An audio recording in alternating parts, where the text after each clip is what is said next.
नेपाल का social media ban, बड़ा फैसला या बड़ा झटका। जरा इमेजिन करिए, आप सुबह उठते हैं और सबसे पहले अपना फोन उठाते हैं।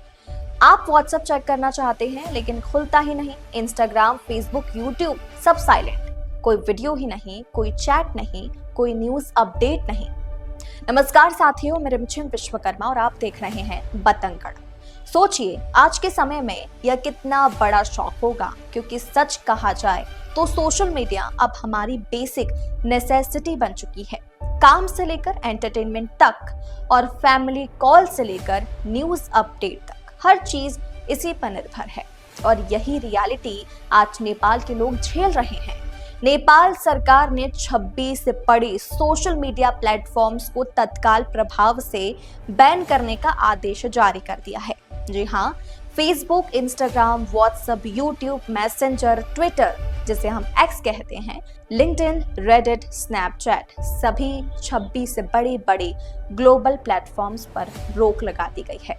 हालांकि कुछ प्लेटफॉर्म्स अभी भी चल रहे हैं, जैसे टिकटॉक, वाइबर और वीटॉक, मगर जो मेजर सोशल मीडिया साइट्स हैं उन पर बैन ने लोगों को हक्का बक्का कर दिया है। ये सब अचानक से नहीं हुआ। 4 सितंबर की रात 12 बजे से यह बैन इफेक्ट में आ गया। नेपाल टेलीकम्युनिकेशन अथॉरिटी ने सभी इंटरनेट सर्विस प्रोवाइडर्स को ऑर्डर दे दिया कि इन प्लेटफॉर्म्स की एक्सेस तुरंत ब्लॉक कर दी जाए। लेकिन असल स्टोरी की शुरुआत होती है पिछले महीने से। दरअसल नेपाल सरकार ने सभी सोशल मीडिया कंपनियों को नोटिस जारी किया था। उन्होंने कहा था कि अगर वे नेपाल में अपना सर्विस चालू रखना चाहते हैं तो सबसे पहले रजिस्टर करना पड़ेगा। सरकार ने डेडलाइन दी 7 दिन की।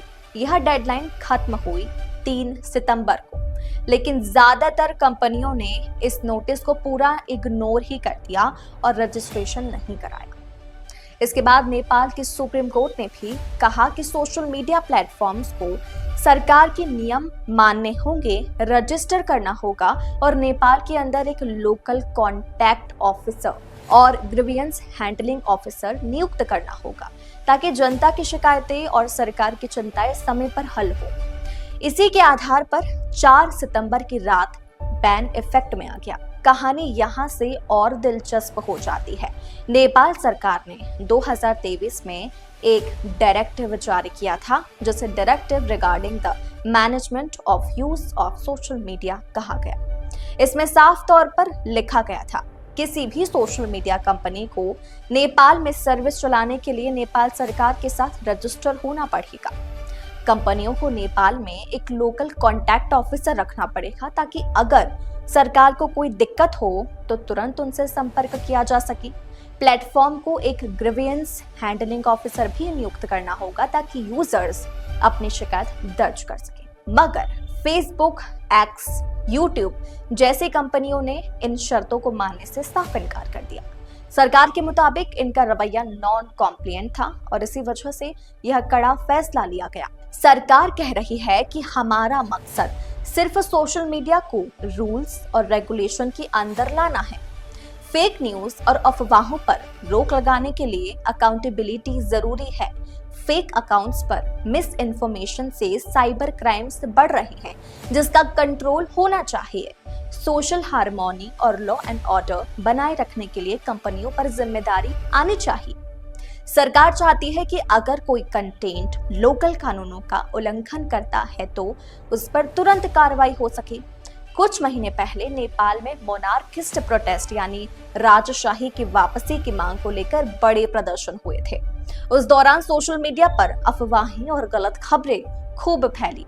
यही अनुभव सरकार के इस कदम की बड़ी वजह माना जा रहा है। हालांकि यह फैसला सबको पसंद नहीं आ रहा।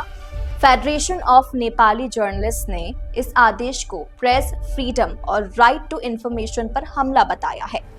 उनका कहना है कि सरकार इस नियम को बहाना बनाकर किसी भी पत्रकार या कार्यकर्ता का अकाउंट ब्लॉक कर सकती है।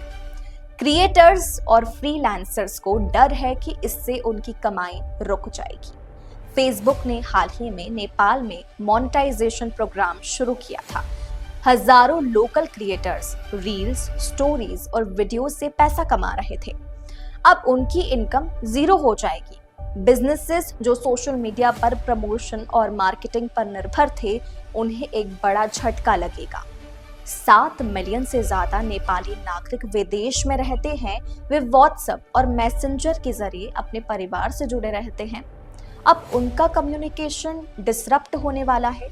यह बैन सीधा जनता की रूटीन पर डायरेक्ट असर डालता है। Day to day communication, education और ऑनलाइन लर्निंग, एंटरटेनमेंट और न्यूज फ्लो, डिजिटल इकोनॉमी और स्टार्टअप्स पर इसका असर कई ज्यादा पड़ता है। लाखों लोग आज VPN डाउनलोड कर रहे हैं ताकि वे बैन प्लेटफॉर्म्स को किसी भी तरह इस्तेमाल कर सकें। लेकिन VPN हर किसी को यूज करना नहीं आता। यह धीमा भी होता है और कई बार सरकार भी इसे ब्लॉक कर देती है। अब बड़ा सवाल यही है, अगला कदम क्या होगा? हो सकता है कि सोशल मीडिया प्लेटफॉर्म्स नेपाल सरकार की आगे झुक जाए, रजिस्ट्रेशन करा ले और लोकल ऑफिसर्स अपॉइंट कर दे। दूसरा रास्ता यह है कि कंपनियां कोर्ट का दरवाजा खटखटाए और कहे कि यह फ्री स्पीच और ग्लोबल इंटरनेट के नियमों के खिलाफ है। अगर ये कंपनियां ना तो रजिस्टर करती है और ना ही कोर्ट का सहारा लेती है, तो यह बैन लंबे समय तक रह सकता है। आपको याद होगा, भारत में भी 2 से 3 साल पहले सोशल मीडिया प्लेटफॉर्म और सरकार के बीच टकराव हुआ था। ट्विटर ने लंबे समय तक भारत सरकार की गाइडलाइंस को नहीं माना और विरोध किया, लेकिन आखिरकार सभी कंपनियों को लोकल ग्रीवियंस ऑफिसर अपॉइंट करना पड़ा और भारत की सरकार के साथ रजिस्टर करना पड़ा। वही कहानी अब नेपाल में भी रिपीट हो रही है। फर्क बस इतना है कि भारत में कंपनियों ने अंततः नियम मान लिए, जबकि नेपाल में अब तक इन्होंने मानने से इनकार कर दिया। आपके जीवन से अचानक सोशल मीडिया गायब हो जाए तो कितना बड़ा इम्पैक्ट होगा। यही स्थिति आज नेपाल के लोग जी रहे हैं। सरकार कह रही है यह नियम जनता की सुरक्षा और फेक न्यूज कंट्रोल के लिए है, जबकि जर्नलिस्ट और क्रिएटर्स का मानना है कि यह फ्री स्पीच पर सीधा हमला है। अब देखना यह होगा कि सोशल मीडिया कंपनियां सरकार के आगे झुकती है, कोर्ट जाती है या बैन लंबा खींचता है। और जाते जाते आपके लिए एक सवाल, भारत और नेपाल के बीच काला पानी, लिम्पियाधुरा और लिपुलेख का जो सीमा विवाद है, वहां से होकर कौन सी नदी बहती है? सोशल मीडिया एक बेहद महत्वपूर्ण टूल और मीडियम है, अगर आप इसे सही से इस्तेमाल करते हैं तो। जिस प्रकार हमारा मकसद आपको देश दुनिया के तमाम मुद्दों से अवगत करवाना है, इसलिए हमारे साथ बने रहिए सिर्फ पतंगड़ पर।